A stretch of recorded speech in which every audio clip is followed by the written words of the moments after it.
The air over the USS Enterprise on February 14th, 1945, didn't just smell of salt and jet fuel. It reeked of impending disaster. A Douglas SPD Dauntless, its pilot visibly struggling, was coming in for a landing not on the deck, but directly at the ship's nerve center, the island superstructure. Klaxons were useless. Shouted commands were torn away by a 30-knot wind, and 2,700 men were seconds away from a fireball that could sink the most celebrated carrier in the U.S. fleet. In that moment, a 21-year-old machinist saw a solution no manual ever described: a parked plane and a deadly gamble. Audience question: faced with an unavoidable disaster, do you follow the rules and hope, or break every protocol and act? What would your gut tell you to do in those 10 decisive seconds? The stage was the Pacific, east of Japan. The Enterprise, or the Big E, was a battle-scarred veteran, a symbol of American resilience after Pearl Harbor. On its wooden flight deck, a fully armed TBM Avenger torpedo bomber sat parked and cold, a 2,000-pound bomb nestled in its bay. It was a stationary bomb itself, positioned dangerously near the landing path. The man was aviation machinist mate 3rd Class Harold E. Thompson. His job was engines, not emergencies. He wore a standard-issue life vest, no parachute. As the landing signal officer frantically waved his paddles in the wave-off signal, a desperate plea for the Dauntless to abort, Thompson's training dissolved into pure situational awareness. He saw the geometry of death, the incoming plane's path, the parked Avenger blocking any chance of a clear abort, and the island crowded with officers, radar equipment, and the captain's bridge. Towing the Avenger was impossible. The deck crew was frozen, eyes locked on the incoming tragedy. The ship's own speed created a hurricane force wind down the deck. In that vortex of noise and panic, Thompson made a decision that looked like suicide. He sprinted.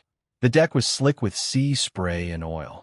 The churning white wake of the carrier blurred beside him. He reached the parked Avenger, a hulking beast of blue steel and folded wings. Without a ladder, he clawed his way onto the slick-winged surface, his boots scrambling for purchase.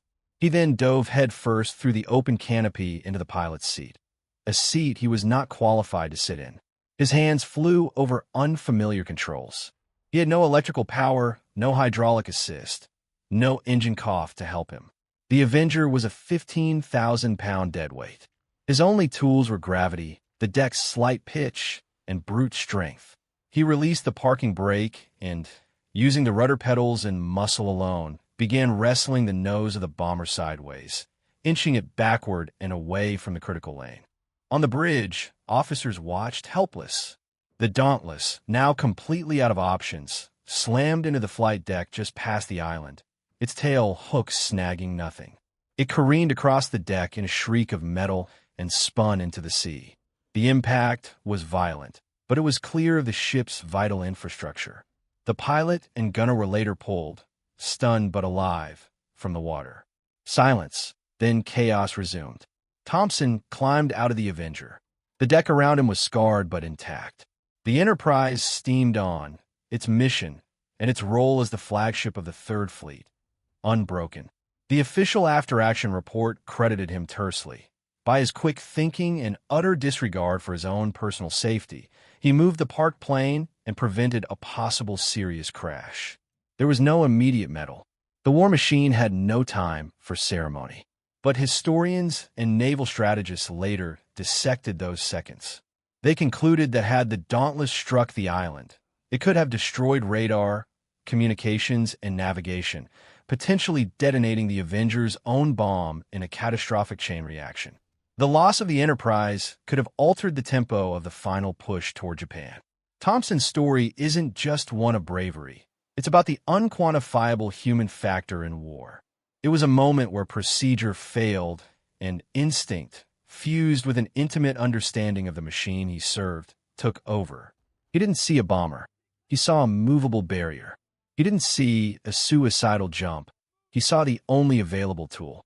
In a world that often values strict adherence over decisive action, Harold Thompson's leap asks us a profound question about the nature of real-world courage. So we ask you again, When every rule says stand clear and catastrophe is milliseconds away, is the greatest risk acting, or is it waiting? Would you have had the instinct or the courage to make that leap? Share your reasoning below.